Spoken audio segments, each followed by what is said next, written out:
Welcome back for another pirate reading. Yeah, the patch is on the other eye because I had a follow-up appointment with my eye surgeon today, and he dilated this eye. So now my good eye is kind of shot for the next few hours, and we're back to glasses with the uncorrected eye. But I still wanted to do a reading, so we'll put the eye patch there. Yarg! This selection is from The Weight of Command by Colonel Michael Mammay.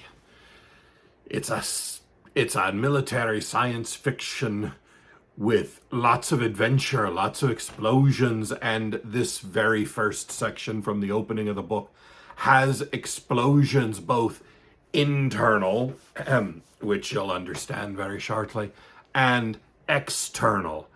And our protagonist very quickly comes to understand exactly how heavy authority can be.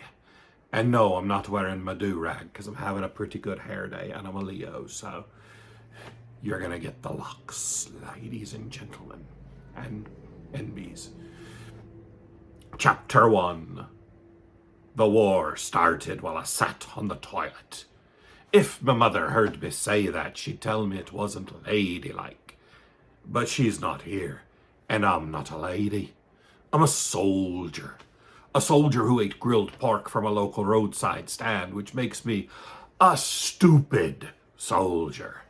I'd been doing peacekeeping duty on the god's-forsaken planet of Tanara long enough to know better.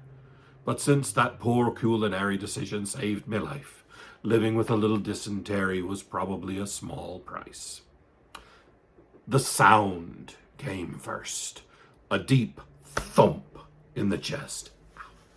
A rumbling reminiscent of one of the intense thunderstorms from my family's farm on the Outer Rim colony Desicare.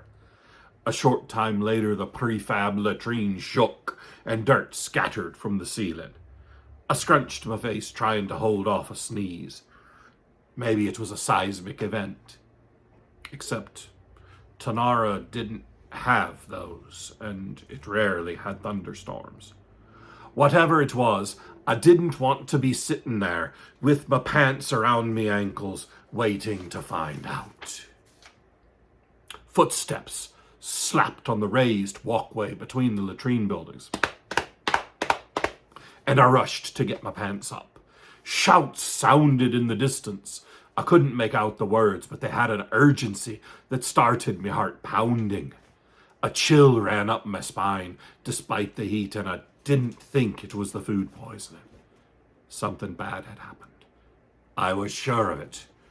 But at that moment, I couldn't conceive of how bad, and my mind raced through mundane scenarios, such as vehicle accidents or weapon misfires.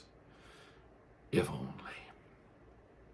Dust hazed the air when I hurried outside, as if a massive wind had swept through and not settled yet. The footsteps and shouting had gone, leaving an oppressive silence. In the quad, a couple of food wrappers littered the usually pristine ground. I walked toward the headquarters, the gravel baked into the dirt, acting like pavement under my feet. Whatever had happened, they'd know there. 3 soldiers ran past in front of me, more dust swirling around them, weapons at the ready. Was there an intruder? It seemed unlikely. That had never happened here. I couldn't generate a sense of alarm because I couldn't conceptualize danger in this place that had always seemed tame. Yet something at the back of my mind was whispering ominous thoughts. "What's going on?" I yelled. The 3rd soldier in line slowed and turned, walking backwards, almost bouncing with energy. He pointed to the horizon behind me. "There's been an explosion, ma'am. A fucking big one." And that's our selection for today. Thank you, and if you've enjoyed these Pirate Readings, be sure to like, subscribe, and ring the little devil's doorbell to get notifications. You can also get these videos a little earlier than most folks by joining our Patreon and supporting the work we do here. And remember, starting very soon, one lucky patron will get a shout out in every video. So, yar! I mean, peace.